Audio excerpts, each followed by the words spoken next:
भगवान के आशीर्वाद से मुझे और मेरी गर्लफ्रेंड को दो जादुई शक्तियां मिली थीं।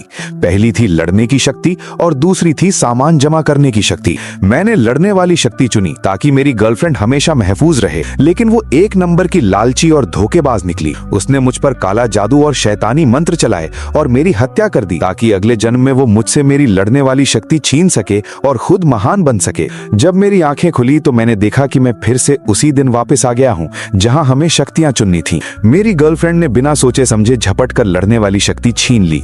वो पागलों की तरह चिल्लाई, इस बार तू मेरे घर में गुलाम बनकर रहेगा और मैं इस पूरे शहर की हीरो बनूंगी। मैंने मन ही मन मुस्कुराते हुए सामान जमा करने की शक्ति ले ली।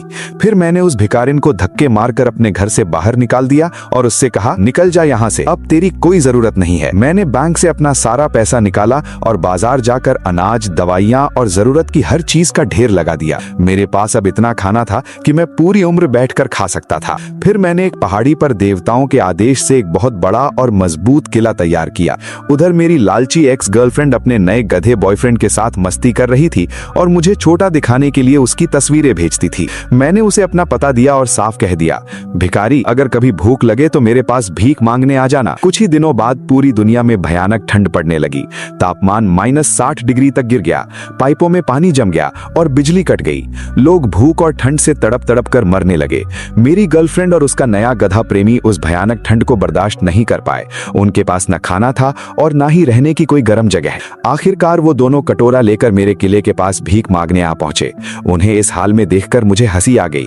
मैंने तो मजाक में कहा था, पर वो सच में कटोरा लेकर आ गई। मैंने उससे कहा, देख, अगर तुझे खाना चाहिए तो तुझे इस गधे को छोड़ना होगा।